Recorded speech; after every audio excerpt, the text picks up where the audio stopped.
Muy buenas tardes, bienvenidos al Ateneo de Santander en esta tarde en la que la presentación del libro de Fermín Bocos está dentro de la programación del Aula de Cultura de El Diario Montañés. Por tanto, un periódico y un periodista aquí esta tarde con ustedes. Y dice en los manuales de periodismo que lo importante debe ir siempre en la primera línea. Pues bueno, decirles que está hoy con nosotros un bayuco, un cántabro nacido en Valderredible, concretamente en la población de Abajo, que ha triunfado a nivel nacional e internacional como periodista. Leer su currículum pues nos llevaría prácticamente la mitad del tiempo destinado a la conferencia. Pero yo destacaría de él una cosa que, vista en el presente, es casi milagrosa. Fermín ha sido el responsable de los informativos de la COPE y de la cadena SER. Y al mismo tiempo ha estado en Televisión Española, ha dirigido los informativos, algún telediario, y eso es la demostración de que un buen periodista no tiene por qué tomar partido en su profesión, ni tampoco dejarse conducir por las consignas de turno. Pero bueno, de eso también yo luego le preguntaré y será él quien nos explique esto. Pero hoy viene aquí a presentar un libro. Yo no voy a hablar mucho del libro que se presenta, porque para eso está Javier Menéndez de Llamazares, pero sí decirles que Fermín no es este el primer libro que ha publicado, ni mucho menos. Publicó en su día El resplandor de la gloria, La venganza de Byron, El informe San Marcos, Viaje a las puertas del infierno, Algo va mal, Zeus y familia o el libro de Mitchell. Por tanto, estamos también ante un ensayista novelista que ha triunfado, insisto, no solo en la radio, en la televisión, en la prensa, sino también en el mundo de la literatura. El libro que se presenta esta tarde, que aprovecho para decirles que se está vendiendo en la entrada y que cuando terminemos este coloquio que vamos a mantener con Fermín, bueno, ustedes lo pueden comprar y luego estoy seguro que él lo firmará con mucho cariño a quienes quieran llevárselo dedicado para su casa. El libro, no voy a pisar la intervención de Javier, pero sí decirles que está dividido en diferentes capítulos, se lee con muchísima facilidad, es un libro muy ameno, pero al mismo tiempo muy interesante, pero sobre todo muy instructivo. Se aprenden muchas cosas leyendo este libro sobre los viajeros de los siglos XVI, XVIII, XIX, incluso del siglo XX. Y ya sin más, yo le voy a dar la palabra a Javier para que nos hable un poco del libro y después ya, obviamente, será Fermín quien se dirija a ustedes. Bueno, ¿me permitís una interrupción? Después de escuchar a nuestro querido presidente, a Manuel Ángel, me entran ganas de leer el libro. Lo digo para ir creando ambiente. Y aprovecho, creo, el único marxista que sigue vigente, que es Groucho Marx, para decir unas palabras antes de hablar. Muchas gracias por acompañarnos esta tarde y gracias al Ateneo por acogernos y, por supuesto, a quienes están aquí en la mesa esperando su turno, Javier, y después de esa inmerecida reseña por parte de Manuel Ángel, que lo único que he querido decir se podría resumir hablando en titular periodístico, decir muchos años y mucho peso. Y da mucho de sí cuando uno tiene muchos años y cierto peso, pues para hacer de todo.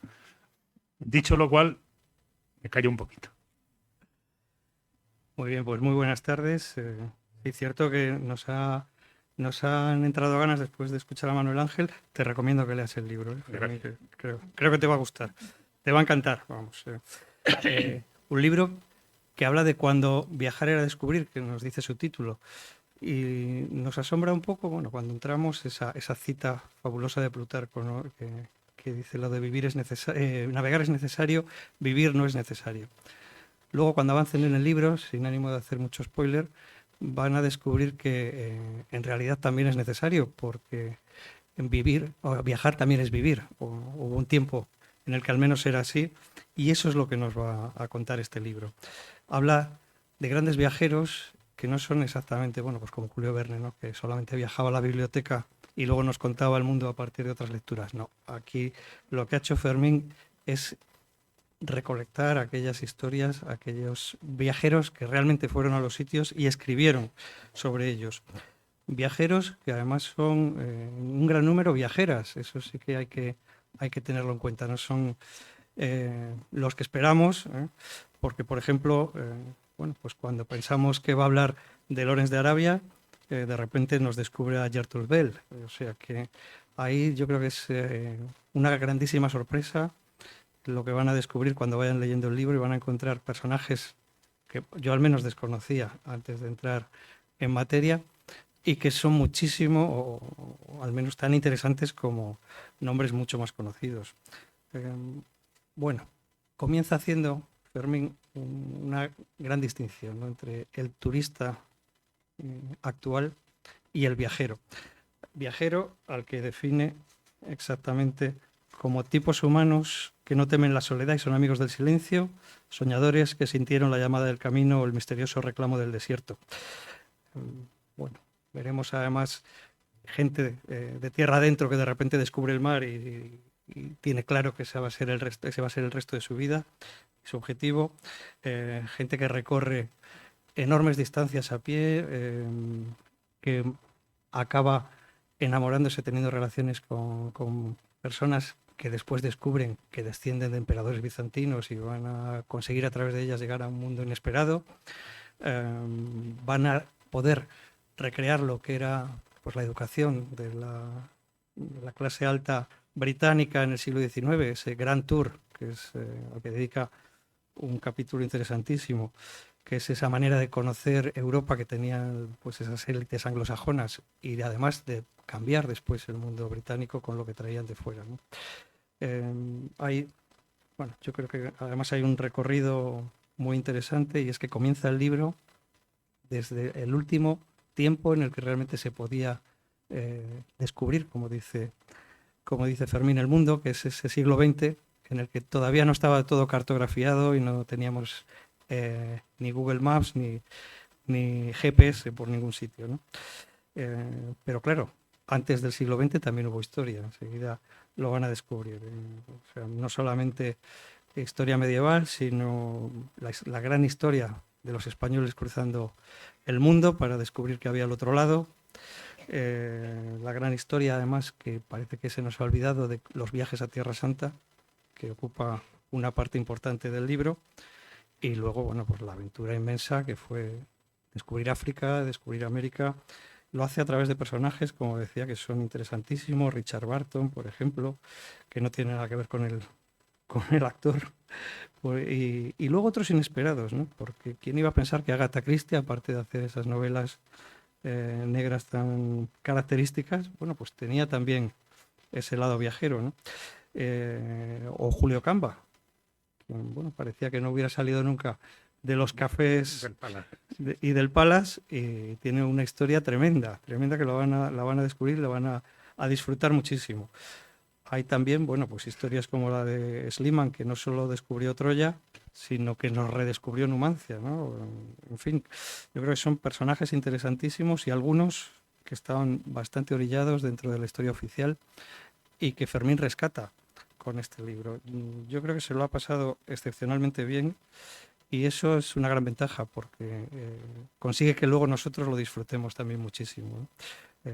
Lo que no sé es si él predica con el ejemplo, ¿no? Y además de leer a los grandes viajeros, es también él mismo un gran viajero, que casi a lo mejor nos podría haber contado muchas de estas cosas en primera persona, ¿no? Hombre, aprovecho que me hagas la pregunta. Reitero, buenas noches y mi gratitud, de verdad, porque en una tarde como esta he estado un ratito ahí en el Café Pombo tomándome un café y demás, por cierto, rodeado de ingleses tomando té, que en fin, eso también describe la cercanía nuestra, que refuerza esta mañana cuando veía al ferry que va hacia Plymouth, me parece que va desde aquí, ¿no? Bueno, yo he venido a hablar de mi libro por cortesía de los amigos del diario Montañés, pero quiero hacerles una confesión. Yo me encuentro entre quienes no son partidarios de hablar de los libros, sino de leerlos, por algo que quizá tiene una explicación racional. Los libros no son solo de quien los escribe, sino también de quien los recibe.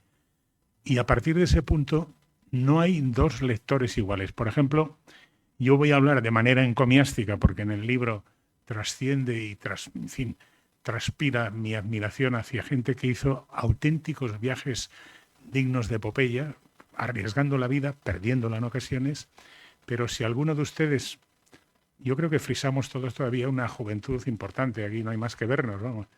Pero hemos tenido a lo mejor etapas, no sé si de senderismo, de alpinismo, es decir, caminar cuando para nosotros, y hoy tengo una rodilla un poco, digamos, perjudicada, que dirían en México, pero te contesto de pasada, Javier, he hecho muchos viajes, muchos, en una época en la que a dedos se podía llegar desde España a Katmandú, a Nepal, donde ahora ya no se puede llegar por el camino del Khyber Pass entre Pakistán y lo que es Afganistán, pues porque uno se juega la vida. Recuerdo gente que compraba Kalashnikovs por $12 en el siglo pasado, por buscar una referencia. Pero dicho eso, ¿por qué digo que no hay dos lectores iguales? Porque alguien que haya tenido una juventud, digamos, intensiva, con mucho aire libre y mucho, no, a lo mejor no le impresiona algo que a mí sí me impresionaba hasta llevarlo al libro.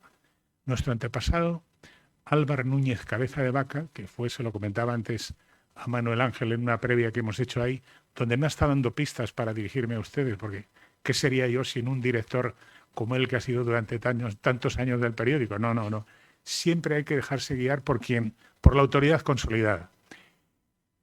Cabeza de Vaca, que fue el gran perdedor de la conquista, llegó hasta Florida, algunos de ustedes conocen su epopeya, naufragó el barco y le pasó de todo.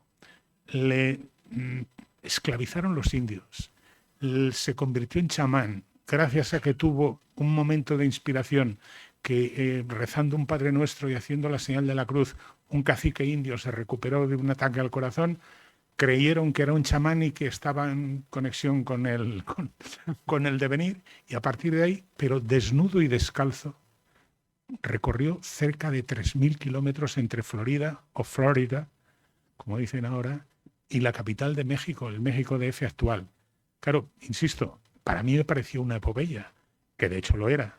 Luego, Cabeza de Vaca, ya lo leerán ustedes en su capítulo, tuvo mala suerte porque volvió a España, le encomendaron que se hiciera cargo de unos descubrimientos en Argentina, le hicieron presos sus compañeros, descubrió que había caníbales entre los indios, le pasó de todo, volvió encadenado a España, consiguió rehabilitarse y acabó en la audiencia de Sevilla, con lo cual, en fin, quiere decir que vivió tiempos muy convulsos en el siglo XVI.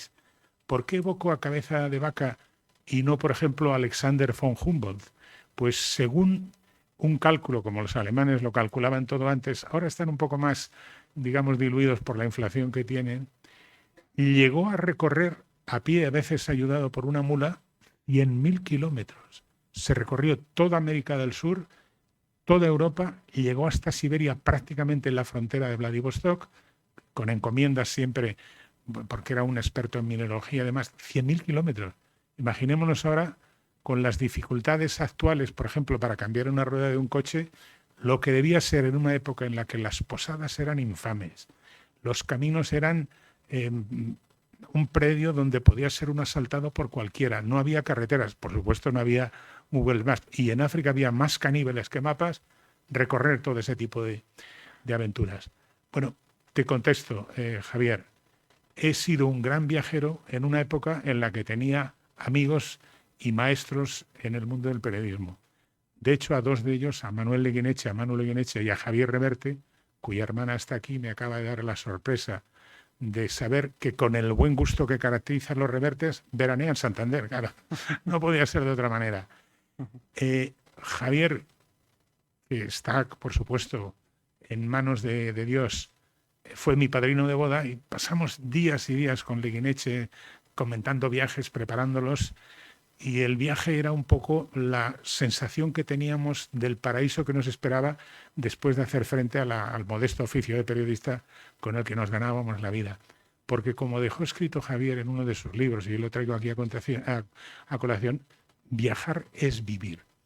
Y voy a hacer un paréntesis y una referencia a un pequeño debate que se ha creado en torno a un apellido muy cántabro, Pombo, en relación con el interés que puede tener o no los libros, si hacen o no hacen felices.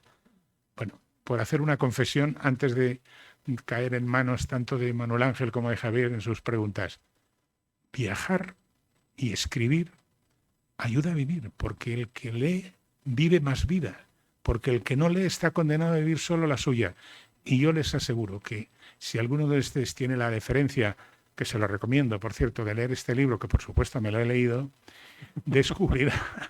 descubrirá que hay un punto en el que quizá en nuestras vidas, cada uno viviendo como Dios le ha dado a entender, y en las circunstancias, ya saben ustedes que nuestras vidas se mueven entre el azar y la voluntad. El destino, el azar, naturalmente a veces la voluntad corrige un poco el rumbo del destino, pero no siempre. Somos a lo mejor solo espectadores de nuestra vida. Todos los habitantes de este libro, que es un libro de aventura, de gente que decidió hacer del viaje una forma de vivir, fueron protagonistas. Yo les invito, a partir de esta selecta charla, a partir de las preguntas, quiero decir, a que vean cómo se puede viajar estando sentado tranquilamente en casa diciendo, bueno, qué gente, qué espíritu, qué joven me siento, que no es un mal proyecto de vida, claro. Bueno, a Manu Leguineche y a Javier Reverte les dedicas el libro, pero también hay otra dedicatoria que es para A Esther Herios. Esther Herios, que es la directora de Gente Viajera. Es decir, que no solamente, casi parece la anécdota de Dominguín, pero no solamente hay que viajar, sino que también es un auténtico deleite el hablar sobre viajes, ¿no? El contarlos y el escucharlos. Bueno, yo creo que la posibilidad que tiene el ser humano a través de la literatura de acercarse a la realidad y enriquecerla sin sustituir la presencia con el relato, porque ya saben ustedes que si habláramos de política ahora entraríamos en una fase orwelliana según la cual lo importante no son los hechos sino el relato de los hechos. Frente a eso está, yo creo, la literatura de viajes, que debería en principio proponerse la objetividad trufada un poco por la propia experiencia.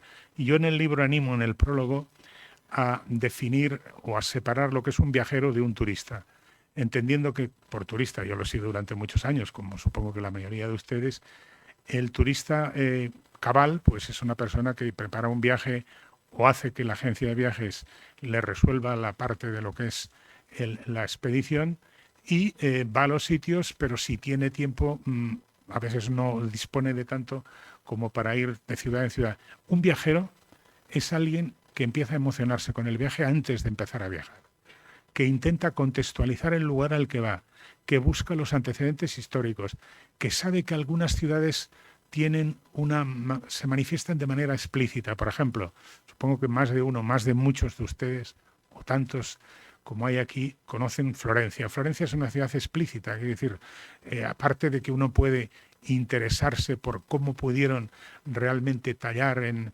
las puertas del baptisterio, o cómo pudo Brunelleschi crear aquella cúpula que luego ha sido ejemplo de tantas otras como vinieron después y no está inspirada en el Panteón de Roma, que ahí es el pequeño misterio, cómo se aguanta después de tantos siglos en una zona además sísmica, o dejarse entusiasmarse al comprobar la maravilla de aquel bloque de mármol del que Miguel Ángel hizo surgir al David, ¿no? Que parece un misterio, porque dice, bueno, está como para salir con la onda tirándole al primero que pase a hacerse un selfie.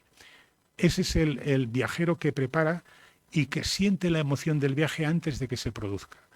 Yo podría ponerles un ejemplo antes de hablar y de denostar un poquito a los del selfie, a los turistas, de una experiencia que por desgracia ya no puedo repetir, que durante años teníamos en la Complutense, en la Facultad de Humanidades, de Griego, de Latín, de Madrid, a un profesor, el profesor Rodríguez Adrados, que era una eminencia y que tenía una costumbre peculiar. Cada 2 años formaba un grupo de gente de la universidad, de docentes y también de aficionados, como podía serlo quien les habla en ese momento, para ir a un lugar donde se había producido una batalla. Yo recuerdo en concreto una vez que nos tocó ir a la batalla de Farsalia. ¿Saben? Aconteció en el centro de Grecia, en la parte central de Grecia, en las disputas en tiempos de la República Romana entre los partidarios de César y los de Pompeyo, con el resultado que ya conocen ustedes porque está lleno de series en Netflix que cuentan estas cosas. También hay otros que los han escrito antes. Y el profesor lo que nos decía es: preparen ustedes la documentación, sepan qué es lo que ocurrió aquí y vengan a escuchar. Y al principio pensaba, bueno, nos va a dar una de sus clases magistrales. No, lo que quería es que escucháramos las voces del pasado. Y créanme que no era un personaje al que habría llamado Iker Jiménez para hablar de psicofonía. Era un sabio, era alguien que decía: hay un mensaje explícito en algunos lugares que no han sido devastados o por el tiempo o por el urbanismo que ha crecido al albur de que se ha convertido en una zona de una ciudad, donde si uno sabe escuchar, aparte de espigar si en el suelo, porque venían algunos arqueólogos, encontraba alguien una moneda o algo, y dice: escuchen las voces. Era una forma de decirnos que para completar el conocimiento de un lugar había que saber lo que había pasado en ese sitio y si había personas y seres humanos antes habían transitado por allí, intentar saber qué hicieron y cómo vivieron. Porque claro, nosotros ahora vamos a un viaje y ahora hablaremos de los selfies. Y en el hotel nos parece lo más normal del mundo darle al mando y que la tele se enganche, se enchufe. Bueno, en estos hoteles modernos ahora, cuando entras se enchufa sola la tele y se apaga el baño, en fin, es un lío. Pero bueno, yo por eso soy cada vez más partidario de los hoteles que se resisten a ser modernos. Pero eso es un tema distinto. Todos tenemos manías y yo acabo de confesar una. El punto en el que estamos pensando, quienes nos han precedido y han realizado sus vidas, unas veces con tanto éxito como para acabar en los libros de historia y otras veces para sumirse en el anonimato a la espera de si en el Valle de Josafat nos encontraremos todos, aunque debo decirles que si ustedes conocen Israel, en el norte de Israel, donde teóricamente se iba, según la predicción, no me hagan mucho caso en lo que les voy a decir, aunque es rigurosamente exacto. Según la Biblia, acontecerá algún día la batalla del Armagedón, que será las vísperas del fin del mundo. Y eso tiene acotado un lugar que se llama Megido, que es una ciudad cuyas ruinas se pueden visitar, está relativamente cerca del lago Tiberíades y no lejos de la colina, de las colinas del Golán ahora tan disputadas. Bueno, es una ciudad muy pequeña en lo que queda de arqueología, porque tuvo lugar allí una batalla con los egipcios y en fin, no cabríamos todos. Yo creo que los de aquí casi llenaríamos lo que queda de Megido. Pero si uno viene con el conocimiento de lo que dice en este caso la Biblia, de lo que han recreado los historiadores, de lo que puede tener de simbólico, porque la Biblia, como muchas cosas de los evangelios, en el fondo son metáforas de una época en la que se hablaba para personas que no tenían estudios como podemos tenerlo nosotros. Saca provecho de eso. Y a eso me refiero frente a lo que es la comodidad del mundo actual. A mí me ha admirado pensar, lo apuntaba antes Javier, al hablar del viaje a Tierra Santa, una paisana nuestra, una ilustre paisana nuestra, que en el siglo IV, la monja Egire, que hay dudas de si era monja o no era monja, pero bueno, en cualquier caso realizó nada menos Egeria un viaje desde lo que es el Bierzo. Probablemente los amigos gallegos se disputan la ancestralidad de Egeria. Entre el Bierzo en la Galicia de la época y la Galicia actual no debía haber, porque los romanos no tenían ese problema de las autonomías ahora y de las competencias de cada uno. Era el imperio y salsa. Esta señora llegó a Tierra Santa en una época en la que, como les apuntaba antes de pasada, no había caminos. Las posadas eran infames, los salteadores estaban a la orden del día. En los hospedajes no había letrinas. Era una señora que además iba vestida como iban vestidas en su época. Luego hablaremos de las viajeras del siglo XIX, que en el caso de la época victoriana iban de punta en blanco en la selva y se defendían de los hipopótamos con una sombrilla. que es el caso de Isabella Berg, una de las protagonistas de este libro lleno de mujeres. Bueno, el viajero es ese, alguien que se emociona hasta el punto de recrear lo que se conoce como el síndrome de Stendhal, que es lo que le pasó a este afamado novelista cuando contempló, hablando de Florencia, la Santa Croce. Le dio un soplo. Se llama ese momento a la emoción que suscita, que hace que palpite el corazón cuando alguien se enfrenta a algo. Yo podría decirles que he tenido esa experiencia, que se la recomiendo a ustedes, aunque a lo mejor a ustedes no les pasa, visitando el templo de Afaya en la isla de Egina, que no está muy lejos en ferry desde el Pireo, en Atenas, en Grecia.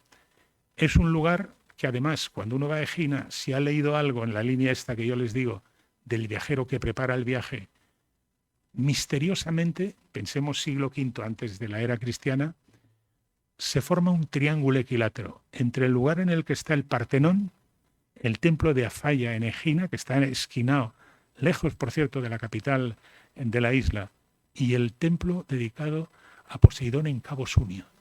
Fíjense ustedes, en una época en la que la trigonometría ya había sido descubierta, porque algunos de los maestros que luego diseñaban las ciudades de manera simétrica, cortándose y tal, que luego copiaron los romanos, ya se conocía. Pero pensemos ahora, en la época de los drones, lo que costaría desde el cielo apurar el punto de decir, bueno, misma distancia entre Atenas, Partenón, templo de Afaya, isla a unos 15 o 20 kilómetros de Pireo, y Poseidón, que está un poquito más lejos, el cabo de Poseidón, el cabo de Cabo Sunio.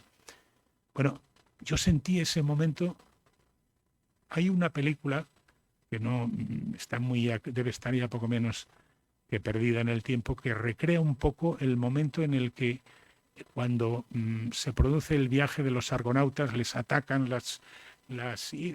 tal, y recrea ese templo. Es un templo dórico, no tiene nada especial y tiene menos porte que el de Cabo Sunio, no, por supuesto el Partenón o el templo de base que está perdido en el Peloponeso, pero por alguna razón misteriosa, quizá la conjunción del templo, la presencia en soledad, el ambiente, zumbando las abejas porque está rodeado de pinos, el olor a resina, la emoción del que ya ven ustedes que soy un entusiasta de estas cosas, me sentí como si realmente me hubiera transportado a alguien al aire del siglo V antes de Cristo. La verdad es que soy muy viejo, pero no tanto, ¿no?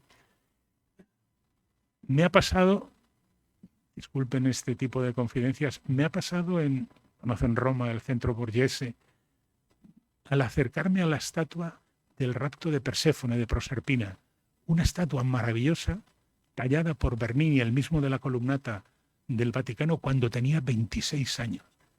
Es tan real, es tan vívida la talla en mármol, que le han tenido que poner una valla para evitar la tentación del que pasa y se concede el darle un azote en las nalgas a Proserpina, que es naturalmente de mármol y no responde, aunque Poseidón mira con una mirada aviesa como diciendo que sea la última vez.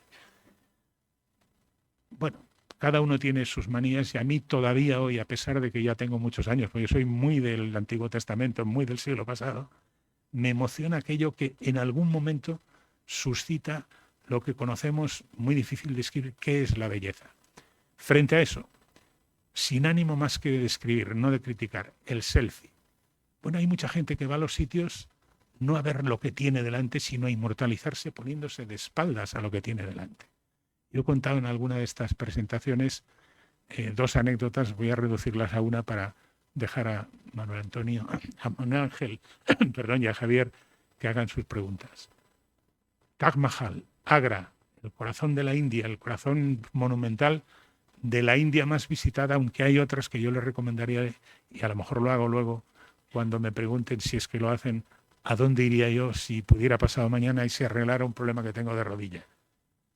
Taj Mahal es un complejo funerario, como saben ustedes, es un mausoleo, es el fruto del amor de un Maharaja hacia una de sus mujeres, de la que se enamoró tan perdidamente que renunció al harén y que se le murió muy joven. Bueno, es una obra maravillosa, pero el conjunto es una zona jardinada también muy interesante.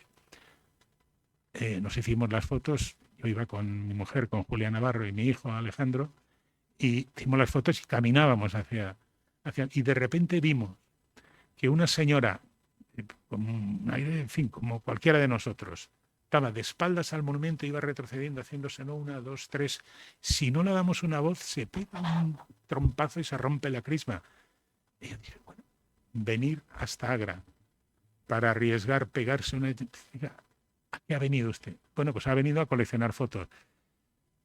Otra anécdota. Algunos de ustedes, si no muchos, han ido alguna vez a Estambul. Yo prefiero hablar de Constantinopla, quizá porque, como decía antes, nuestro querido director y presidente del Ateneo escribí un libro hace muchos años, se llama El resplandor de la gloria, que no se lo voy a recomendar porque debe estar descatalogado, que podía haberse llamado Los últimos meses de Bizancio. Bueno, pues yo recomiendo para el que vaya en un crucero normal a Estambul, a Constantinopla, que lo haga entrando, navegando con la alborada, digamos, en el punto del amanecer, porque todo se torna de un color especial. Cuando uno irrumpe hacia lo que es el puerto donde va a atracar en el lado asiático el barco, pero queda muy cerca del lado europeo. Cuando se va acercando, la gloria de Bizancio permanece, porque las murallas de Bizancio, que resistieron 1150 años, ojo, el Imperio Romano cayó en el siglo, me parece, 7. Bizancio resistió hasta 1453, hasta el mes de mayo de 1453. Las murallas permanecen, la maravilla de Santa Sofía está intacta, se ven ya las minaretes que colocaron en su momento. Por cierto, Erdogan ha incumplido un tratado que suscribió Ataturk y ya la ha convertido de museo otra vez en mezquita. Se ven también, ya empiezan, digamos, a coincidir y convivir las mezquitas, que son muy interesantes. Y en ese momento, cuando íbamos acercándonos, una de las pasajeras estaba mirando aquello, no diré con desdén, pero no la interesaba, y se le escapó una frase que yo me he quedado con ella, aunque esto hace ya unos años. Dice, este debe ser el lado feíto de la ciudad, ¿no? Bueno, ¿qué le vamos a hacer, no? Como decía un torero cuyo nombre no recuerdo, hay gente pató. Bueno, no sé si ha quedado acreditado dos cosas. Una, y por la cual les pido disculpas, porque yo he trabajado muchos años en la radio y en tiempos de la radio pública, porque además de la COPE y de la SER, también he dirigido programas en Radio Nacional. Como no había publicidad, uno tenía que tener el párrafo largo para ir llenando, ¿no? Y ya han visto dos cosas, han podido comprar una, el párrafo largo, y dos, mi entusiasmo por la historia. Yo le recomiendo este libro y va a ser la última y única recomendación para todo aquel que le guste la historia, las aventuras y viajar. Bien, en este libro, como acabas de decir, tú haces una relación de viajes, algunos realmente fabulosos, casi mágicos, increíbles. Y la pregunta es, de todos esos viajes, ¿cuál es el que te habría gustado a ti poder protagonizar? Todos, incluido el de algunas de las 6 o 7 protagonistas que componen el libro, porque si yo te digo, te respondo a mí, si me dices, ¿cuál te habría gustado realmente ser? Pues a mí me habría gustado vivir la vida de Schliemann, el hombre que demostró que Troya no era un cuento, pero en fin, es una historia conocida y ustedes la saborearán en el libro. Pero me habría gustado, por la vida llena, repleta de aventuras, ser Patrick Leigh Fermor, que era un personaje, un héroe del mundo británico, un chico que a los 18 años, en un contexto al que apuntabas antes, Javier, de la clase alta británica, donde tienen por costumbre desprenderse de sus hijos a los 18 años, eso sí, intentando asistirles, antes con cheques de viaje, en fin, y ahora con tal. Estuvo a lo largo de 2 años yendo desde Ámsterdam hasta Constantinopla a pie. Tenía entonces, empezó con 18, terminó con 20, 21. Se fue luego al Monte Athos. Por cierto, yo he estado también en el Monte Athos. Podría hablarles del Monte Athos, pero no lo voy a hacer porque veo que, como en casi todas partes, y afortunadamente es un signo de la época, hay más damas que caballeros, y el Monte Athos no permiten entrar a las mujeres por una norma que se rige por un dictat de un emperador de Bizancio del siglo XI. No dejan entrar en Monte Athos ni a las mujeres ni a ningún animal de sexo femenino. Es una cosa curiosa, ni tampoco a muchachos barribilampiños. cuando Grecia ingresó en la Unión Europea, le permitieron hacer esa excepción al mundo Schengen, porque claro, en un lugar donde no pueda uno circular libremente contradice la carta del tratado, ¿no? Lake Fermor estuvo en Monte Athos. Javier de pasada hablaba de una novia descendiente de un emperador de Bizancio, Balasha Cantacuzén, una novia que se echó cuando estaba cerca de lo que es donde está Epidauro. Había un molino ahí, bueno, una historia preciosa, romántica, maravillosa, que terminó mal porque cuando ella era rumana y cuando el mundo comunista cerró las fronteras del resto de Europa, las maltrataron a ella y a su hermana y tuvieron que ganarse malamente la vida dando clases de francés. Pero Lake Fermor, joven, espléndido, que empezó a aprender griego, y cuando se produce la invasión de Polonia en el año 39 por parte de los alemanes, de los nazis, los ingleses ayudan a los griegos a evacuar Creta, llevan incluso a parte de la familia real a Egipto, luego a Madagascar, y Lake Fermor se apunta al servicio secreto británico y a los fusileros reales. Era un tipo de 1 metro, casi 1,90 m, guapo, alto, un tipo con un pico de oro, vamos, un auténtico. De hecho, su vida y el episodio que voy a contar ahora lo más escuetamente posible dio pie a una película cuyo protagonista era Dick Bogarde. Este hombre, que había estudiado griego, que cuando hizo el viaje entre Ámsterdam y Constantinopla solo llevaba un libro de poemas latinos, escrito por Horacio, solo se le ocurrió a él y a otro militar de los servicios especiales secuestrar a un general alemán en Creta. Imagínense ustedes el panorama.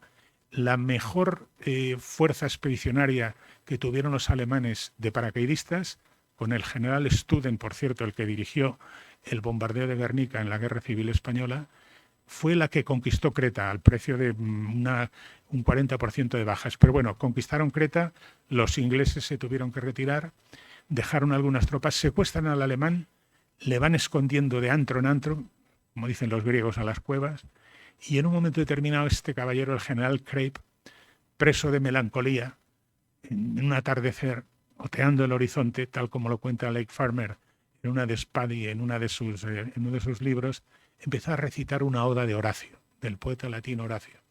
Una oda que viene a ser un trasunto del Beatus Ille, dichoso aquel en una tarde de verano, tal, disponiendo de un vaso de buen papa, y de repente escucha que desde el fondo de la cueva Patrick Leigh Fermor le da la réplica en latín. Entonces se encuentran el general secuestrado, enemigo, el secuestrador, enemigo, y de repente descubren, porque Crape no era nazi, era un general, había sido, de hecho, tenía la Cruz de Hierro de la Primera Guerra Mundial. No había participado, digamos, del régimen nacionalsocialista y de sus excesos y del horror del Holocausto. Entonces descubren que hay un nexo común a partir de la cultura y de los libros que es común a todos los europeos. Bueno, consiguieron, burlando todas las patrullas alemanas, llevarle a Egipto al general.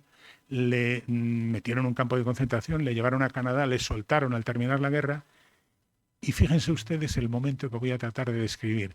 Año 1972, la televisión griega consiguió reunir a un general ya un poco pureta, ya muy provecto, ya era un hombre muy mayor, a Patrick Leigh Fermor, que por el camino se había construido en el Maní, al sur del Peloponeso, una casa que lo había construido él prácticamente a mano, y a uno de los guerrilleros. Bueno, aquello es un programa que no se encuentra, yo lo he visto porque estuve en Atenas y tuve el interés en verlo los amigos de la televisión griega. Acabaron pues con el uso, que es el aguardiente de la zona, el sirtaki, de aquello fue un aquelarre, pero imagínense lo que significa para un hombre que ha vivido eso y luego se echó una novia que era descendiente de un emperador de Bizancio y acabó casándose con la hija de un almirante. Bueno, me dirán ustedes que no les gustaría cerrar los ojos y decir, me apunto. Y yo me habría apuntado a ser Patrick Leigh Fermor. Pero también Gertrude Bell, si hubiera sido mujer, de la que luego podemos hablar porque si no me estoy enrollando mucho. Bueno, antes nos contabas esos viajes a dedo. Mira, precisamente hoy he visto a un muchacho haciendo autostop en... ¿Y le han parado? Creo que le pararía la Guardia Civil enseguida, porque llevaba un cartel, pedía que le llevasen hasta Colombres. El problema es que ahora está prohibido, ¿no? Entonces, ¿Pero está prohibido el autostop? creo que sí, Yo creo que no, ¿no? creo que sí. Sobre todo en las autovías, que era donde estaba. Ah, bueno. En la rotonda de Requejada, en la entrada de la autovía. Ya, eso ya es más, O sea eso que, aclara algunas cosas. de todos modos, claro, yo estaba leyendo el libro y iba pensando, porque el primer bloque lo titulas Los últimos grandes viajeros del siglo XX. Claro, es que hoy día ya no es posible hacer casi ninguno de esos viajes. No sé dónde queda, o si nos queda todavía algún reducto para la aventura, algún punto por descubrir en este planeta que está fotografiado desde el espacio, está casi cartografiado, no sé si entero, pero seguramente algo tiene que quedar, ¿no? No nos queda ningún resquicio para la aventura todavía. Vamos a ver. Hoy en día que hay muy buenas agencias, le puede uno organizar un viaje a no importa dónde. Pero hay lugares donde merece la pena ir por la cuenta de uno, quedarse el tiempo si uno dispone de medios, de salud y de tiempo, que también es un factor a tener en cuenta. En nuestras edades, y me incluyo, tenemos ahora más tiempo de lo que hemos tenido en otras épocas en las que nos ganábamos la vida, ¿no? Aunque quien les habla no se ha jubilado, pero bueno, da lo mismo. En definitiva, jubilarse o no es una actitud, como nuestro presidente que no para de traer aquí personas. Yo sé que les ha llamado uno a uno a ustedes para que vinieran aquí diciendo no podemos hacerle un feo a este paisano para lo poco que viene, que tendría que venir más a casa. Javier, imagínate por un minuto que reeditamos una aventura que mi querido, admirado amigo y jefe que fue durante muchos años en nuestra agencia, Manuel Eguineche, escribió un libro que se llamaba Por el camino más largo, por el camino más corto. Yo estuve a punto de llamar este libro, a titularlo El camino más largo, como homenaje a... Bueno, Manu le pasó de todo y acabó en Mongolia Exterior ganándose la vida cantando Granada en los cafés, porque se había quedado sin blanca. Antes se habían dedicado a todo tipo de cosas. Imagínate que nosotros decidimos ir ahora, y dice, vamos a ir a Cachemira, aunque es un momento complicado porque siempre están tiroteándose con los pakistaníes, y dice, vamos a intentar imbuirnos de la filosofía de la gente de los Sikhs, que es un personal maravilloso, que tienen unas costumbres muy peculiares, son las del turbante, con el puñalito y demás, y vamos a intentar conseguir un permiso, como yo conseguí el de Monte Athos, que estuve 6 meses hasta conseguirlo, para que nos dejaran estar en el templo dorado de Amritsar. No me digas que no te apuntaría. Es que depende de, imaginémonos ahora que uno consigue por buscar algo que nos pilla más cerca. Imaginémonos que alguien tiene una amistad con algún sacerdote de la diócesis de Santander y a través de él llega al obispo y a su vez a través del obispo consigue un permiso para estar unos días en la Biblioteca Vaticana, que es un territorio vedado, porque la Biblioteca Vaticana, además de los libros, custodia auténticas joyas arqueológicas, maravillas, en fin. No me digas que ese viaje no te interesaría hacerlo. Todo depende. Decir, bueno, mira, yo he estado algo mucho más próximo, mucho más cercano, mucho más al alcance de todos nosotros. La biblioteca del Escorial, que mucha gente va, que a otros les echa para atrás porque hay que agacharse antes de entrar, y que desfila por allí y ve un poco los alicatados. El solo hecho, por ejemplo, decir, oiga, le puede uno decir a los que están ahí, ¿me puede usted señalar dónde está el Alcorán, el ejemplar del Corán del que era el almirante de la flota turca que fue incautado tras la batalla de Lepanto? Con alguna precaución, con algún permiso, con alguna mano en patrimonio nacional y con unos guantes que te ponen, te lo dejan ojear, aunque está cerrado bajo 7 llaves. Bueno, todo es cuestión de buscar las cosas que hay en este mundo.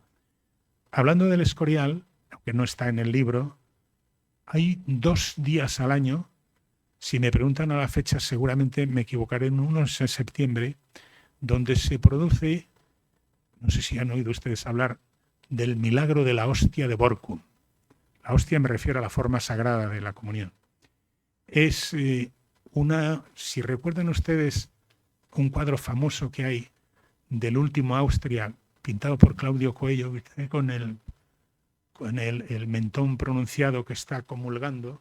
Ese cuadro se expone 2 veces al año nada más, porque está escondido en un sótano del Escorial y a través de un sistema de poleas sube en el momento de la consagración, evocando el milagro. Y el milagro consiste en que en la época de las guerras de Flandes, en un momento determinado, un lansquenete alemán profanó una sagrada forma y al pisarla dejó la marca de los clavos de la bota y parece ser que brotó sangre. Esa forma, esa hostia, fue durante 300 años una reliquia que se la disputaron todos los reyes de Europa y al final acabó en el Escorial y eso dio pie a Claudio Coello a pintar ese momento. En el momento en el que se produce la consagración, cuando el sacerdote eleva en el cuadro, donde está por otra parte representado parte de toda la nobleza de entonces, la misma cara de los Alba, de la casa de Alba que tenemos ahora en las revistas del corazón, está su antepasado allí también, porque tienen una línea, digamos, muy marcada, muy seguida. El prognatismo facial del último Austria también está allí. Bueno, ¿cómo se sabe que se puede ver eso? Leyendo o escuchando a un pesado como yo que les da a ustedes esta chapa que dicen ahora mis alumnos. Dice, bueno, no nos des la chapa. La chapa quiere decir contarles algo que no saben, para lo que no tienen paciencia, porque ahora es todo muy deprisa y muy de surfear. Perdón. En este libro, en efecto, hablas de esos viajes míticos donde además la gente no eran turistas, eran viajeros y tenían interés. Pero en aquel momento el mundo era completamente diferente de un sitio a otro. Un español podía quedarse admirado con cualquier cosa que viera, por ejemplo, en América o en Asia. Mi pregunta es, ahora parece, y yo creo que hay una tendencia cada vez más pronunciada, a que, por ejemplo, las ciudades se parezcan cada vez más.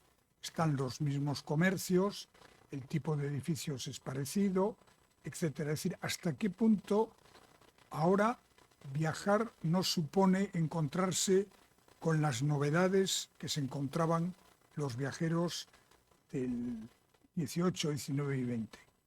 Bueno, esa es en parte la decadencia, por decirlo así, aunque forme parte del progreso y parezca que sea una contradicción de nuestra época.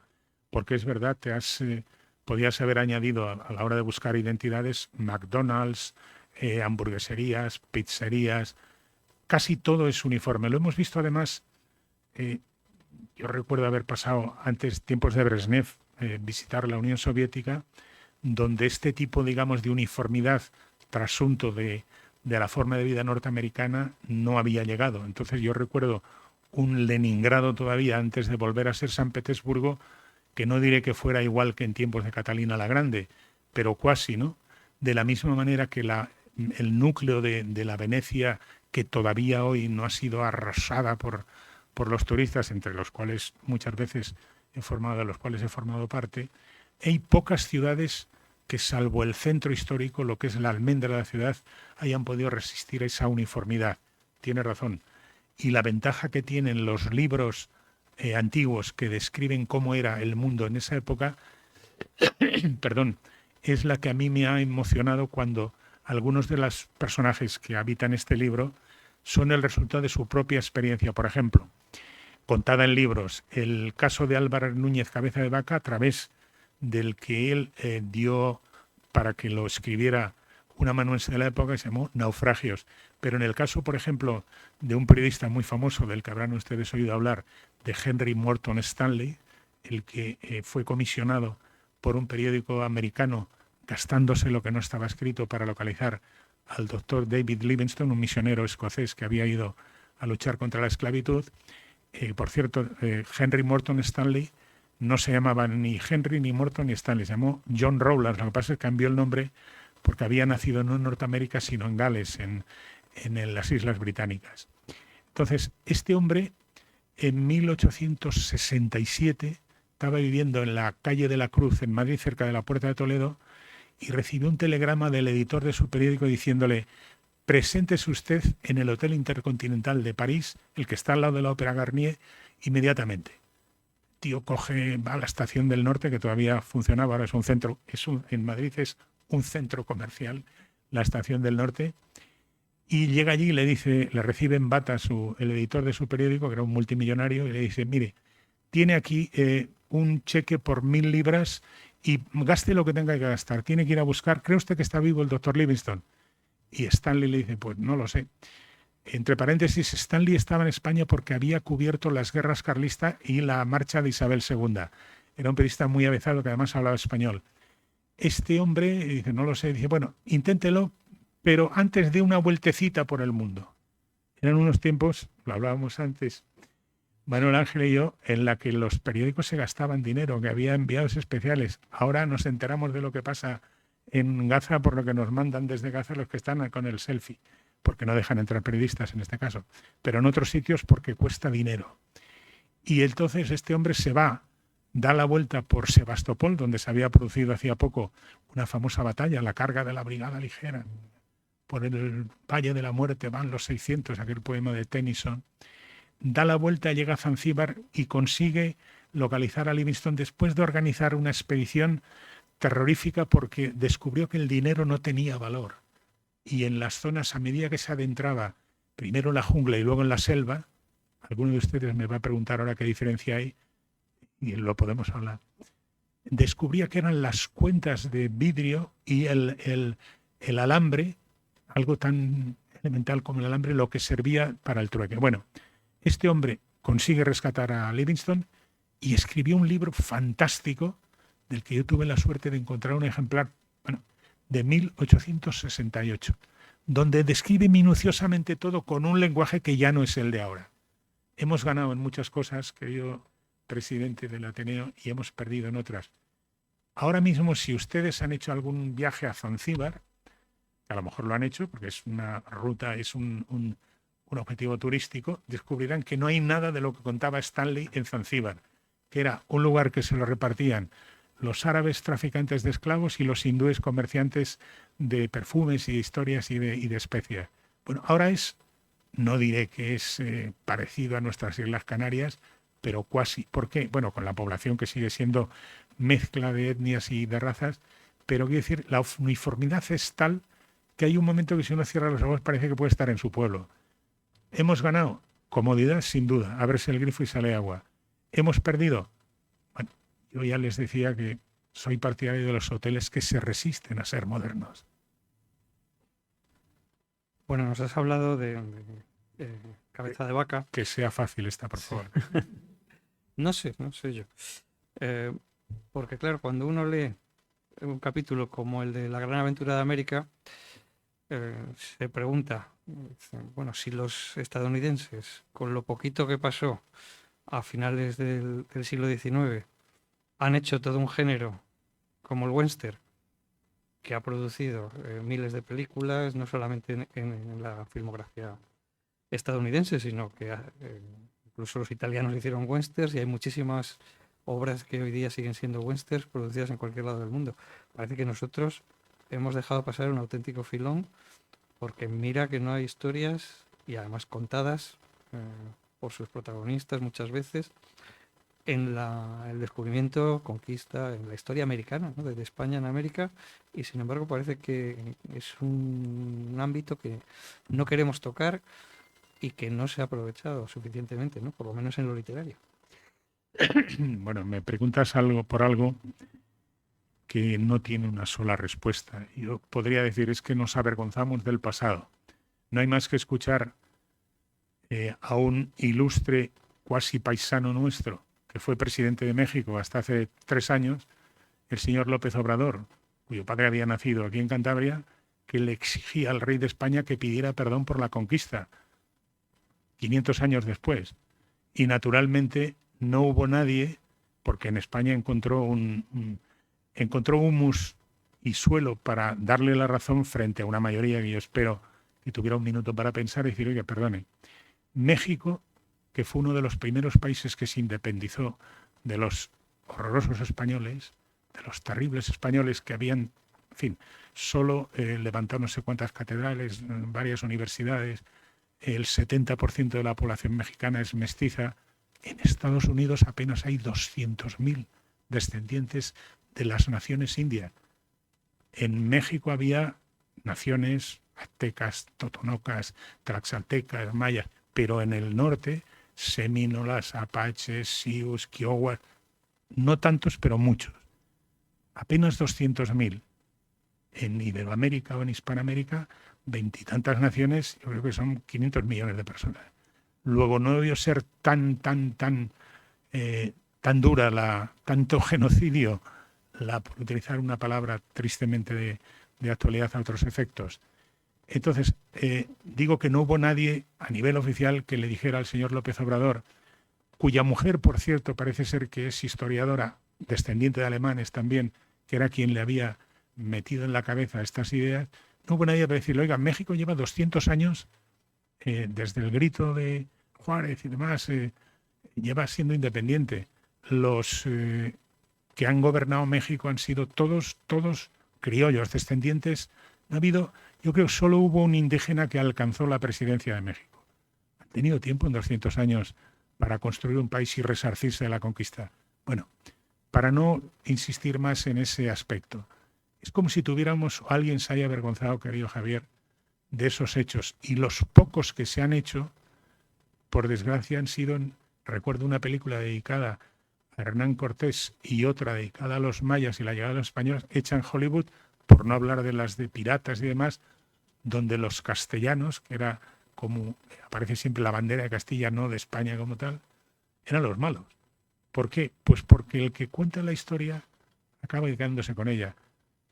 ¿Cuántas veces hemos visto, y cada vez que vamos a Londres y nos acercamos a Trafalgar Square, vemos a la estatua dedicada al almirante Horacio Nelson? Perdón.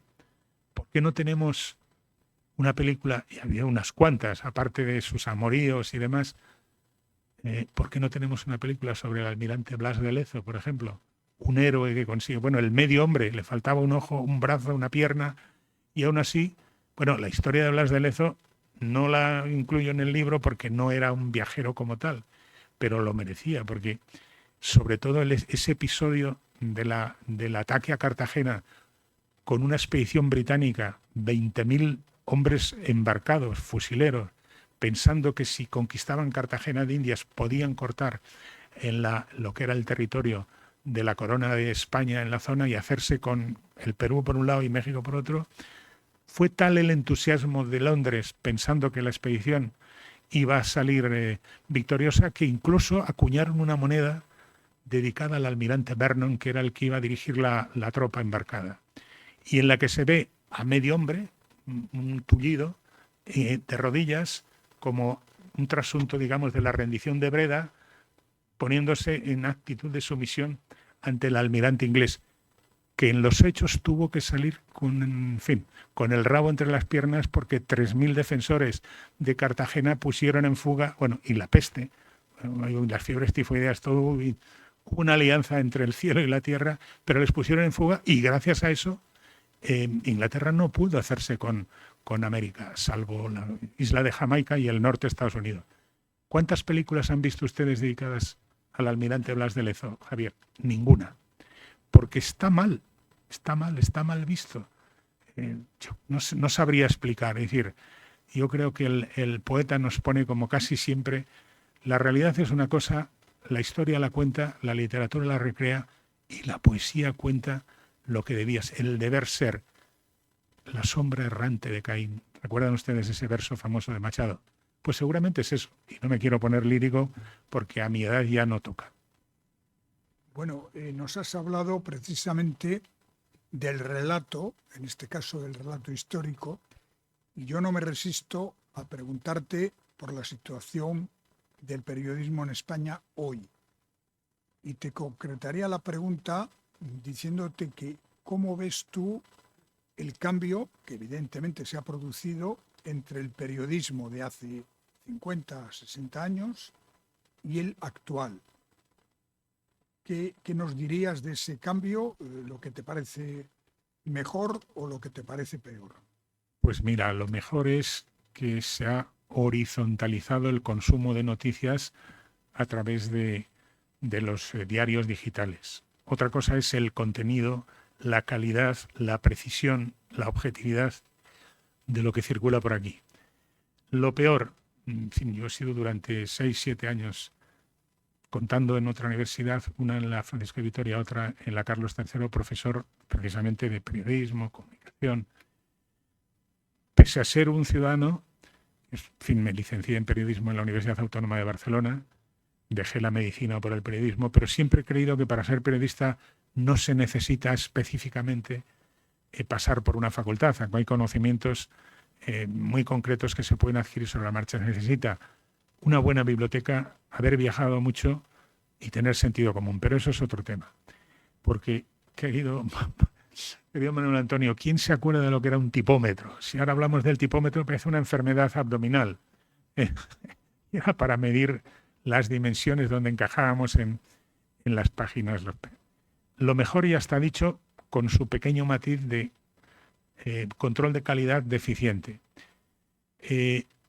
Lo peor, la baja calidad de lo que circula por los periódicos como trasunto de la limitada formación de quienes participan en ellos.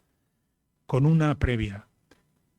Hace 25, hace 30, vamos a ver, pongo un ejemplo vivido por mí. Año 89 fundamos Telemadrid, fui el primer director de informativos, con Pedro Urquicia, que en gloria esté, un gran amigo, que veníamos de Televisión Española, a la época de Pilar Miró, y en esa época, en las condiciones para acceder a la redacción, pues aparte de ser periodista, saber inglés, saber francés, etcétera, fijamos un sueldo año 89. Recuerde usted, en pesetas, que todavía contamos en 250.000 pesetas un redactor base. Bueno, ahora, 50 años después, la mayor parte de los periodistas de base no pasan de 1.200, 1.300 euros. Querido director, tú has sido director muchos años. Tú sabes que al final hay una relación entre la dedicación del periodista, la formación del periodista y el salir adelante en la vida. No se le puede pedir milagros tampoco en el plano ideológico, porque quien tiene que vivir y tiene que estar atento a las señales del viento, a lo mejor no se puede permitir la libertad con la que nosotros actuábamos, entre otras razones, porque veníamos del impulso de la transición, querido director. Yo te sigo considerando el director del diario Montañés.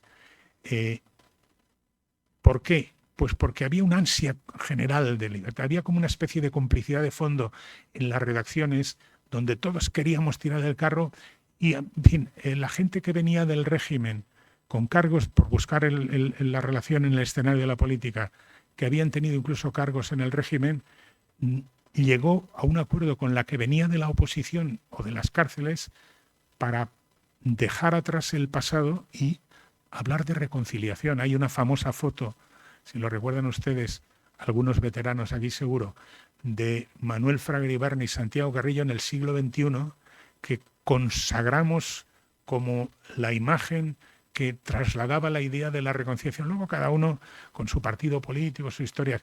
Pero hubo una voluntad de... ¿En qué nos encontramos ahora? En una polarización que salpica y, digamos, que además recluta a una parte de los periodistas para ser la avanzadilla en las tertulias de ese tipo de forma de contar lo que pasa, no en función de lo que ha ocurrido, sino de lo que se llama el argumentario de cada partido. Es terrible. Yo que participo, como decía aquel torero, se llega a ser tertuliano degenerando. Le preguntaron una vez, creo que fue a don José Ortega y Gasset, le presentaron un torero y le dijeron, aquí está don José, que es metafísico. Y el torero dijo, no sé, ¿cómo se llega a eso? Dice, pues degenerando, hijo, degenerando. ¿Cómo se llega a tertuliano? Pues degenerando. ¿Por qué? Porque las tertulias, que ya les comparto con ustedes, que también están muy mal pagadas, porque hay quien piensa que los tertulianos que estamos hablando de política somos como Belén Esteban, con contratos fabulosos. Algunos hablan peor que Belén Esteban, pero no cobramos o cobran lo mismo que Belén Esteban. La política ha polarizado no solo a la clase política, sino que utiliza los medios de comunicación para trasladar ese debate que yo creo que no trae nada bueno en el mensaje, porque al final vivimos todos, vivamos en el mismo barco y a fuerza de tirar de un lado y de otro, a mí no me gusta el momento y el signo en el que vivimos. Sigo por eso pensando que convendría un mínimo de sensatez, aunque es una palabra que yo debe estar incluso moribunda en el diccionario. Bien, pues creo que hemos llegado a esta primera parte y ahora les toca el turno a ustedes. Quienes quieran hacer alguna pregunta, por favor que hagan una seña, les pasaremos el micrófono para que todos podamos escuchar la pregunta. Y les recuerdo que una vez terminada esta segunda parte, se están vendiendo los libros en la entrada y después Fermín Bocos firmará ejemplares aquí en esta mesa. Bueno, es el momento en el que, citando, si me permite, nuestro amigo, creo que era Hemingway, dice, el hombre y el ser humano, hombres o mujeres, dice, tardan 3 años aproximadamente en aprender a hablar y más de 60 en aprender a callarse. Y yo ya tengo más de 60. O sea que es su turno, caballero. ¿Cómo se llama usted? Me llamo Félix Gallego. ¿Puede usted explicarnos la diferencia entre selva y jungla? ¿Perdón?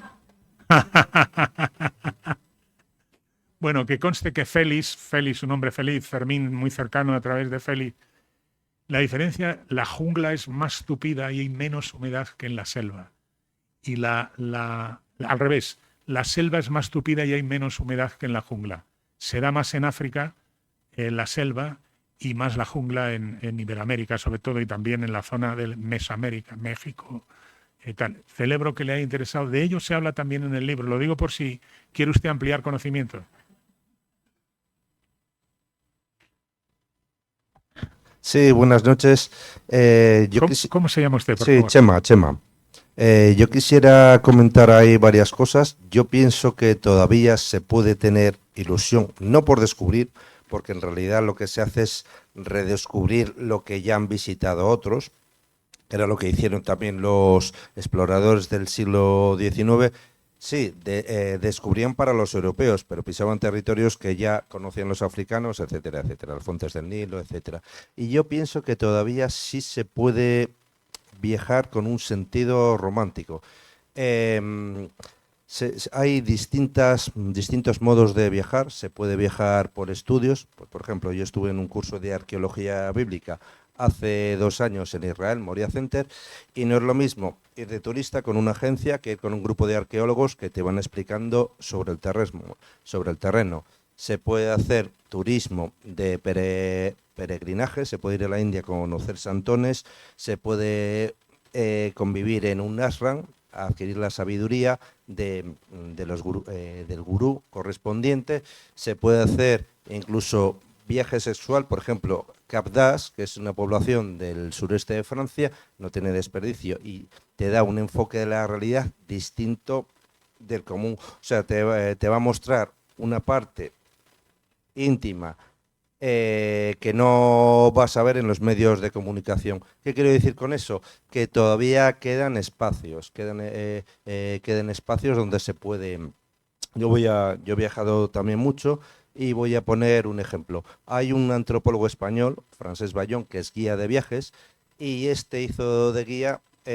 Yo viajé con guía, ¿no?, en el suroeste de Groenlandia, y nos contaba cosas de la cultura inuit, claro, que en España no habría podido aprender ni siquiera a través de los libros. De hecho, publicó un libro, Los poetas del Ártico, historias de Groenlandia, donde muestra la visión mutua que tuvieron los ingleses, una expedición inglesa que hubo al norte de Groenlandia, y los inuit cuando se encontraron. O sea, ¿qué quiere decir con esto? Pues que todavía quedan campos por descubrir, ¿no? Y que al final el viajar es algo interior, no solamente es algo exterior, físico, sino también mental. Es solamente eso. Gracias. Gracias, Chema. Está claro que nos hemos puesto de acuerdo porque lo que está diciendo Chema refuerza algo de lo que yo he dicho, pero no tengo el gusto de conocerle. Sí es verdad, porque en el libro también hay un elemento, no diré crítico, pero forma parte de la realidad. Una parte de los viajes que se hicieron, que sobre todo realizaron los exploradores ingleses durante buena parte del XIX, tenía que ver era un poco la avanzadilla de lo que luego fue la colonización. Había un esquema que se podría reducir a la idea de primero el aventurero explorador, después el misionero, más tarde el cónsul y posteriormente el cuerpo expedicionario. Hay un caso de, por ejemplo, Isabella Bird, una viajera británica, la de la sombrilla espantando hipopótamos, que parece que dio pie a John Huston en la maravillosa película La Reina de África, que recordarán ustedes, el Cascarrabias de Humphrey Bogart y la maravillosa Katharine Hepburn. En un momento determinado, esta señora que recorrió toda la zona del Congo de un lado hacia otro, pasando desde la zona de Mozambique, llegó al Atlántico, y parece ser que al pasar por dos tribus que eran caníbales, consiguió que la firmaran una especie de documento o algo así que la autorizaban a pasar, digamos, una especie de pase. Bueno, ese papel fue luego esgrimido por el Foreign Office para justificar la conquista de parte de lo que es Uganda. Bueno, vamos a ver, yo he explicado en el libro que había un afán de aventura que quizá tenía el trasunto de lo que Homero le hacía decir a Ulises cuando decía en la Odisea que sentía la nostalgia de los países que no había conocido. Fíjese usted lo que supone eso. Si lo trasladamos a nuestra vida y a las ilusiones o los anhelos a veces cancelados por las circunstancias vitales de cada uno, ¿quién no ha sentido la nostalgia de haber sido no otra persona, sino haber vivido otro tipo de vida? Bueno, la ventaja que tiene un libro como este es que nos permite adentrarnos en vidas que han vivido hasta el final. Por ejemplo, Richard Burton fue citado antes, no era el que tuvo la inmensa suerte de conocer a Elizabeth Taylor. Deduzco que fue una inmensa suerte, aunque parece que la ahogaron tanto los dos en alcohol que quizás se perdieron lo mejor, que es mirarse por la mañana sin maquillaje, que es cuando realmente uno es de verdad.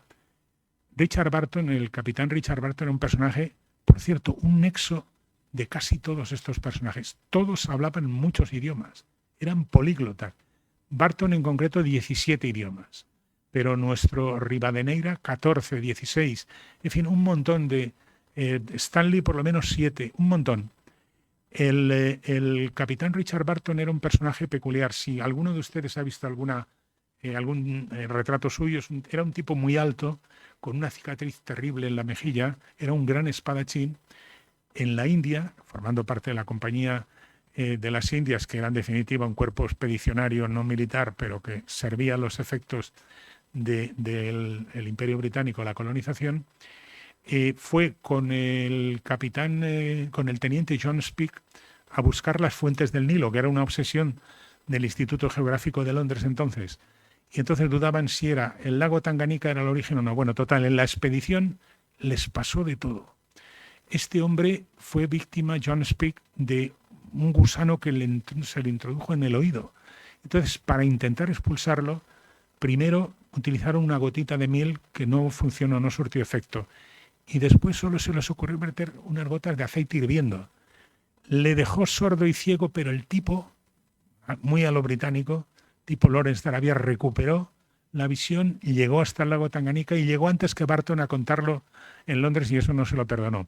Pero este hombre, el capitán Burton, antes había sido autor de una proeza, por cierto, que ya había realizado antes un español, Ali Bey, Domingo Badía Ali Bey, que era en tiempos de Godoy un espía de Godoy, un señor nacido en Cataluña, en la época en la que su biografía en las enciclopedias venía Domingo Badía Ali Bey i ara ja és Domènec Badía, perquè tot canvia, no? Jo parlo català a la intimitat, per això parlo amb vostès davant. Jo sempre dic que aquí a Santander parlem català a la intimitat.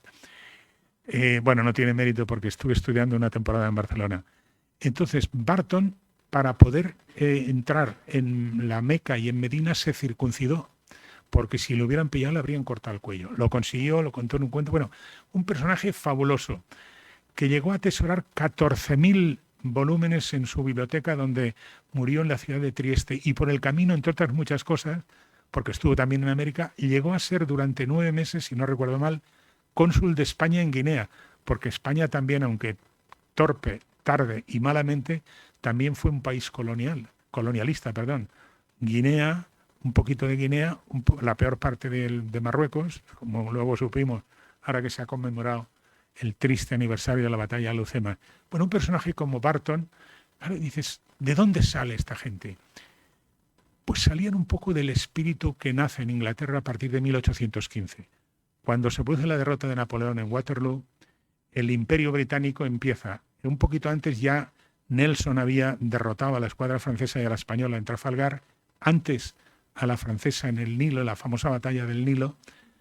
En aquella batalla apresaron una nave que una vez que Nelson murió en la batalla de Trafalgar, lo que hicieron fue, le transportaron en un barril lleno de aguardiente, y cuando llegó a Londres construyeron un féretro con el palo mayor de ese barco que habían capturado a los franceses. Para que se den ustedes idea de cómo los británicos cultivan sus mitos y hacen que los estudiantes una vez al año bajan desde las zonas más remotas rurales de Gales, de zonas, pues qué sé yo, de Swansea, que están muy alejadas, y les llevan a ver el barco y les cuentan la historia de Nelson.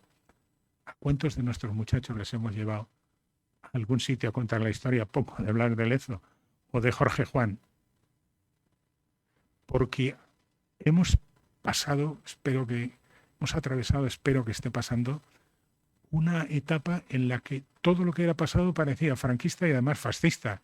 Y dice, oiga, mire usted que el acueducto de Segovia no tiene nada que ver con los fachas, que lo construyeron los romanos, aunque a usted le parezca que es una ruina, porque pasan cosas como la que contaba.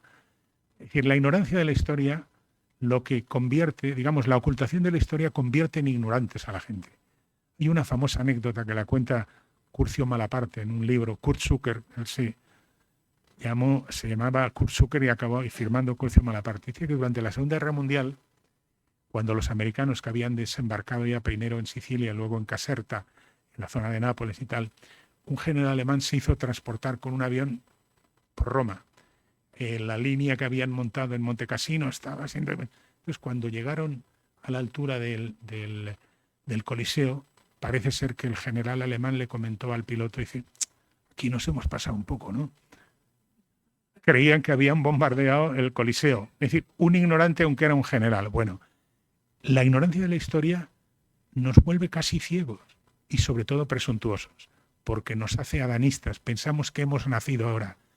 Negar, por ejemplo, que la historia de España no se puede iniciar en las fases pedagógicas en 1812, ni siquiera en los austrias, hay que ir a los romanos, e incluso buscando el que descubrió o redescubrió Numancia, hay que ir más atrás.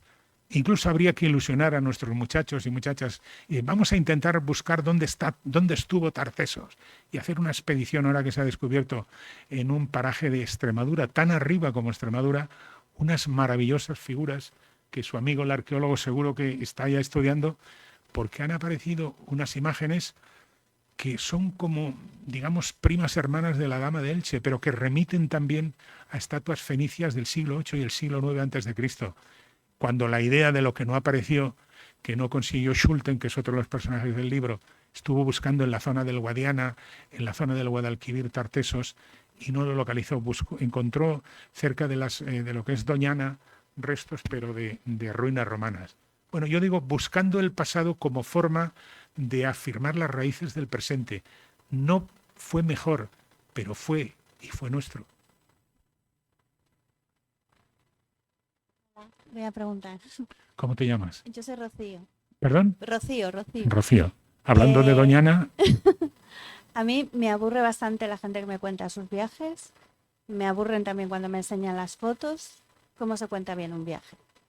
Bueno, menos mal que no he incluido en esa lista abominable los libros de viajes, Rocío.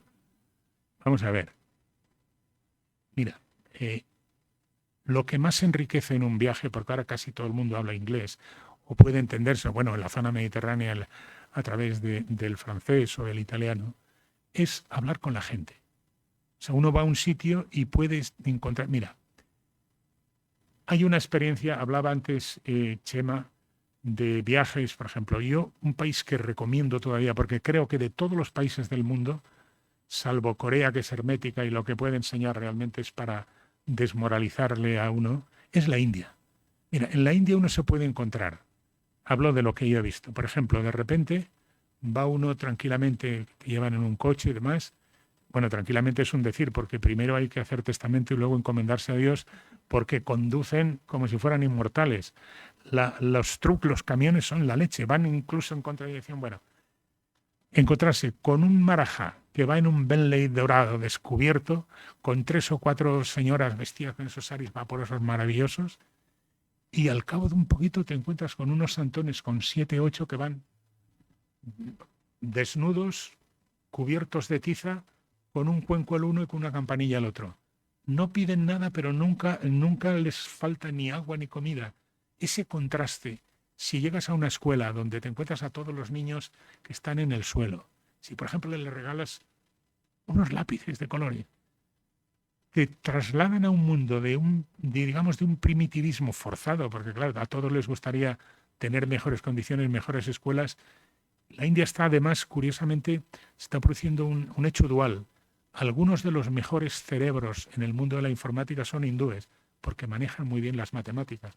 Ahora mismo tengo entendido que ha superado a China en población. Estamos hablando de más de 1.300 millones o 1.200 millones de personas.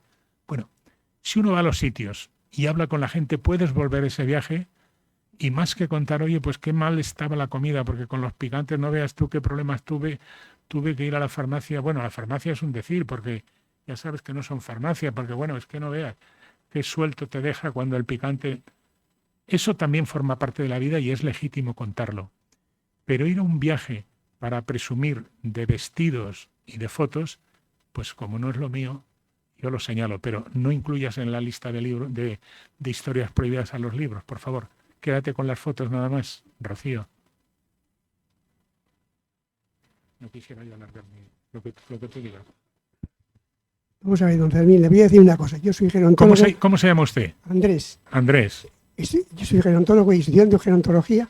Una universidad de Australia ha descubierto que el viajar disminuye el envejecimiento. No le quepa la menor duda. Una universidad de Australia.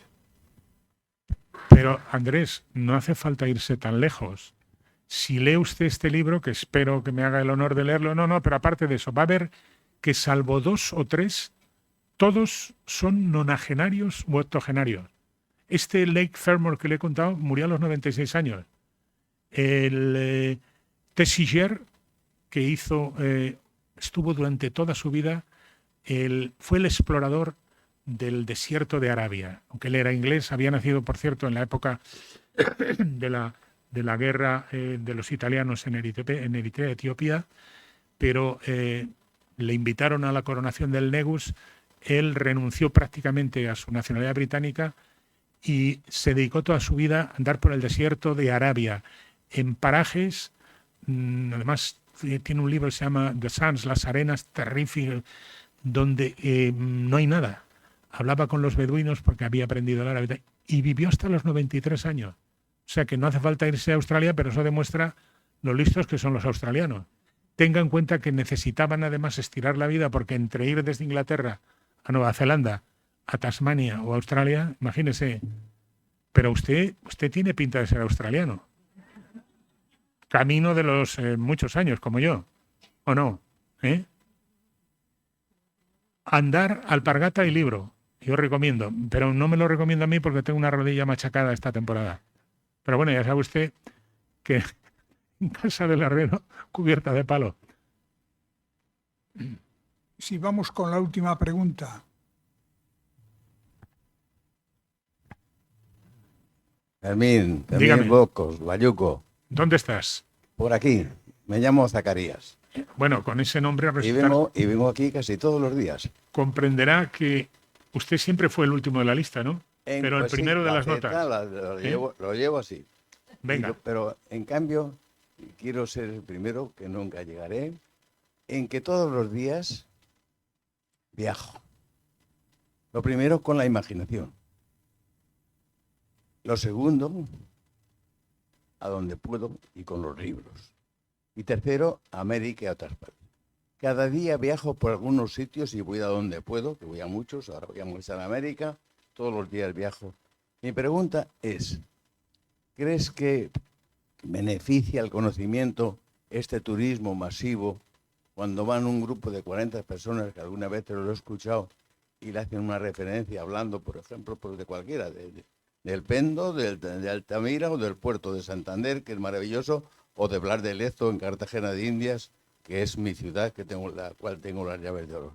¿Qué opina de eso ir en grupo o hacer el turismo lo más solo que puedas para encontrar algo nuevo? Siempre se encuentra algo nuevo. Felicitaciones. Zacarías, me inquieta que me trates de usted. Pero bueno, vamos a ver, yo sobre el turismo masivo tengo una opinión encontrada. Quiere decirse que voy a hablar como hablaría un político y yo no soy político. Por una parte, aportan beneficio porque dejan dinero, aunque muchos de ellos son viajes contratados, y por otra parte, enturbian, digamos, la cotidianeidad de una ciudad porque, mire, yo vivo en el centro de Madrid y hay momentos en los que la policía municipal se ve constreñida a establecer doble dirección en las calles, de suerte que, por ejemplo, en la calle Arenal o en la zona que está de Callao, conocen ustedes Madrid, el centro, solo se puede ir en una dirección, entre Callao y la Puerta del Sol, que son lugares muy conocidos. ¿Por qué? Porque es tal la aglomeración, Zacarías, sobre todo de coreanos del sur y de chinos, últimamente de chinos, porque China, como saben ustedes, es también una sociedad dual, donde debe tener 1.100 millones de habitantes, de los cuales 250 viven ya a tutiplén, que dirían en mi pueblo, con todos los estigmas del capitalismo, mientras los otros 800 y pico millones pues están todavía muy retrasados. A propósito, una pequeña estampa, Zacarías, no sé, ¿has estado alguna vez en Shanghái? En Shanghái. En Shanghái, que es donde Mao Zedong o Mao Zedong, cuando yo estudiaba, estaba en la universidad, estaba lleno de prochinos, de compañeros que se peleaban con los trotskistas, y era Mao Zedong, ahora luego fue Mao Zedong. En Shanghái se fundó el Partido Comunista. Hago este pequeño inciso para buscar el contraste con lo que voy a añadir ahora. Al lado del hotel en el que estábamos alojados, el Hotel Península, que es un gran y buen hotel, y está el Banco Nacional de China ondeando la bandera de las 5 o 6 estrellas, régimen comunista. En el hotel de al lado, en la segunda planta, había un Bentley de oro macizo. Y la gente subía por las escaleras a ver el coche, en pleno corazón de la ciudad más ultracapitalista, porque es la apoteosis de la rotonda. No sé si han estado en Shanghái. Bueno, el aeropuerto es fantástico, pero la ciudad a mí me parece terrorífica. Me parece terrorífica porque parece que es como, ¿cómo se llama lo de Batman? Megalópolis, ¿cómo se llama? Una cosa tremenda. Bueno, en ese contexto dices, ¿qué hacemos con los turistas? Venecia, Zacarías, que es una ciudad muy querida por mí por muchas razones que no hacen al caso y que no voy a compartir ahora porque las historias sentimentales tiene que guardarlas una en el corazón. Es una ciudad que se ha planteado varias alternativas. Primero, como parte del trasunto de los turistas, llega por barco, atracan en la zona de Mestre, entonces cuando se abren las compuertas salen auténticas manadas, sin ánimo peyorativo, de turistas. La ciudad, que como saben ustedes se sustenta, es un palafito, Venecia, ¿sabe? Que está está anclada sobre postes de ciprés, que es uno de los árboles que más tarde, por cuestión de oxígeno tal, más tarde resiste la podredumbre. Bueno, dice, bueno, vamos a poner 100 euros vamos a cobrar a las compañías 100 euros, vamos a poner unos tornos a la entrada de la ferrovía. No lo resuelven.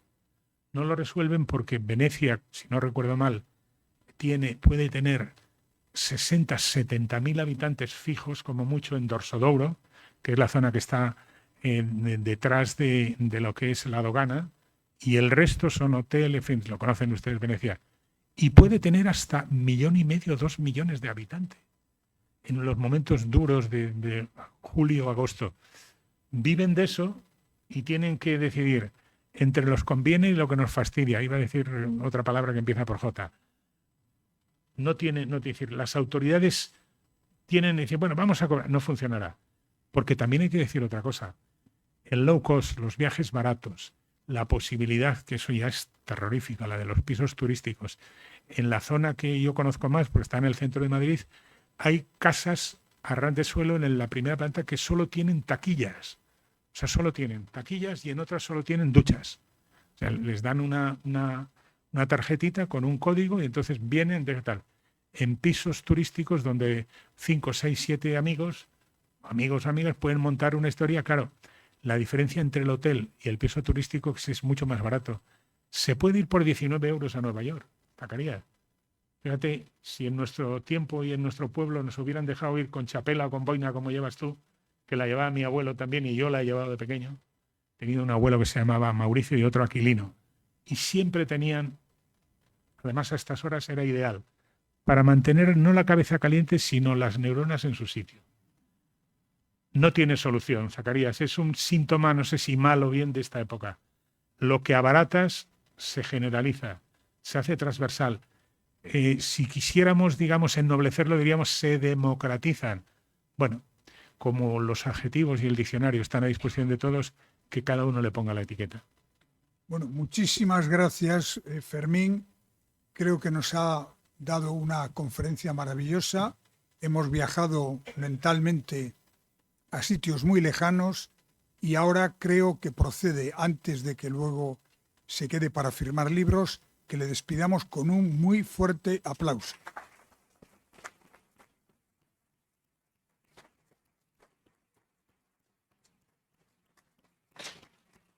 Por favor, permítanme, al hilo de este inmerecido aplauso, evocar a un filósofo que ustedes conocen todos, que es gran amigo porque hemos trabajado juntos en la SER, que es José María García. Y José María García, no voy a imitarle, pero igual me sale la voz. El halago debilita. El halago debilita, o sea que dejémonos de los aplausos. No me digan que no es una buena consigna filosófica. El halago debilita. ¿Por qué? Pues porque va uno y se lo cree. Y fíjese usted si yo añado kilos a los muchos que tengo ya.